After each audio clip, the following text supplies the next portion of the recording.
Mae Angelina sy'n 8 oed yn byw mewn ryfel sydd wedi newid ei phlentyndod. Ac mae ganddi atgofion o tro cynta nath Rwsia ymosod ar ei dinas. Мне очень было страшно, когда я в подвале была.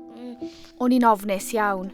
O'n i'n meddwl i'n hun pryd fydd hyn i gyd yn stopio.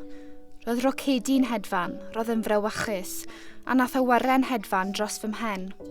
Ac mae'r ymysodiadau'n parhau. Os maen nhw'n dechrau bomio, wedyn fi'n dweud wrth mam bod fi'n mynd i'r coridor. Mae'n eistedd gyda fi.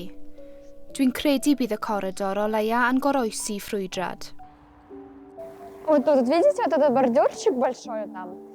Dros y wlad mae plant Wcráin yn byw gyda ryfel ac ymladd.